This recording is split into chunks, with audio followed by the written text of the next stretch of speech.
Hi guys, assalamualaikum and welcome again sa Summer TV. So ang pag-uusapan natin ngayon ay kung paano kumuha ng travel pass online para dun sa mga OFW na babalik sa abroad or di kaya uwi ng Pilipinas. So kakailanganin nila ng travel pass. So ituturo ko sa inyo kung paano kumuha online. Then ayan, i-open lang natin itong Chrome. Then search natin travel pass. So ayan, makikita natin dito sa ibaba merong e-travel. So yan yung website nila guys. So be sure na naka-prepare yung ating passport at saka yung ating ticket. So ayan, you may only register within 72 hours prior to your arrival or departure in the Philippines, okay? So kailangan sa loob ng 72 hours, so kailangan natin maka-request ng travel pass online, okay? So ayan, i-open lang natin itong e-travel.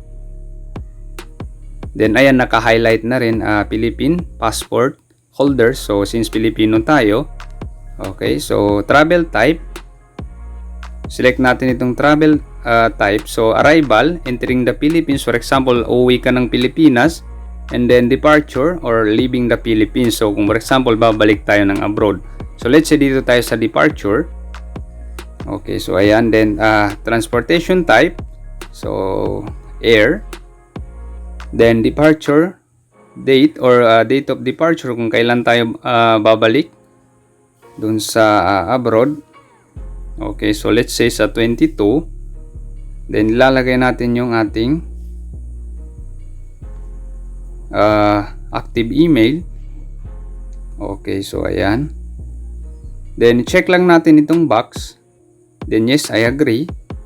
Then continue lang tayo, okay?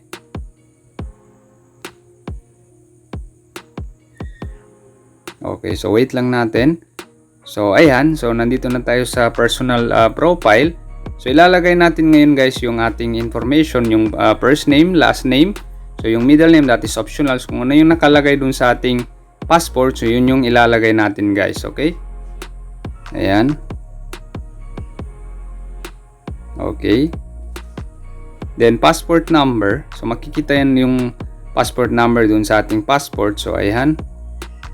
So nalagay ko na dyan. Then sex. Male, then date of birth natin, ayan, then citizenship, Filipino,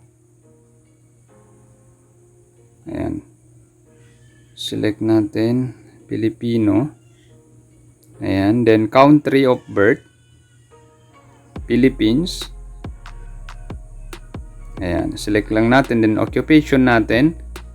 So let's say, ayan, professional and or technical administrative. So kung ano yan, domestic helper kayo, i-search nyo lang domestic. Lalabas naman dyan. So ayan. So let's say technical. Ayan. Then yung number natin, yung active. Then, next lang tayo. Okay, so permanent country of residence, so Philippines. Ayan. Then, province natin, so Maguindanao del Sur. Ayan. Then, municipality. Okay, so ayan. Okay. Ayan. Okay, so yung street natin. Then next lang tayo. Okay, so ayan. Yung date of departure natin, so ayan na. Then country of destination, so let's say Saudi Arabia. Ayan. Ayan, then Riyadh, Saudi Arabia. Ayan. So, are you an overseas Filipino worker? So, yes lang tayo. Then, OFW classification. So, land-based. Then, purpose of travel. So, siyempre, work or employment. Ayan. Then, traveler type. Ayan. So, aircraft, passenger lang tayo. Then name of airline, so Philippine Airlines. So, ilalagay natin dito yung flight number. Ayan. Then, airport of departure. So, NAIA or Ninoy. Terminal 1. So, ayan. So, makikita yan guys dun sa ating ticket. So, name of airline. Ulitin natin. So, Philippine Airline. Okay. So, ayan. Then, flight number. Okay. Ayan. Then, departure or airport departure. Ninoy Aquino. Terminal 1. Okay. Then, optional lang itong seat or bed number. Then, next lang tayo. Okay. So, ayan. Ito na yung summary guys. So, i-check natin kung tama na ba lahat yung ating information na nalagay or yung details.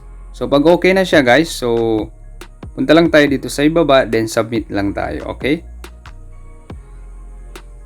Okay. So, ayan. Congratulations. You have successfully submitted your application or your details. So, ayan. Ito na yung ating travel pass guys. So, screenshot lang natin. Ayan. Screenshot lang natin guys. So, yan lang yung ipapakita natin ngayon dun sa airport. So, yan na lang yung scan nila. So, lalabas na yung pangalan natin. And then, yung ating passport number. So, lalabas na yung details natin guys. Okay. So, pwede natin ito i-download. Ayan. So, download as image. So, ayan. Okay. So, ito na yung ating travel pass guys. So, ayan. Save lang natin. Kasi ito lang yung ipapakita natin dun sa airport. Pagbabalik na tayo ng abroad. Okay. So, ganun lang kasimple guys. So, again, sana makatulong ito sa inyo. Thanks for watching and don't forget to subscribe to Amr TV for the latest videos na aking i-upload. Sukran and wassalam.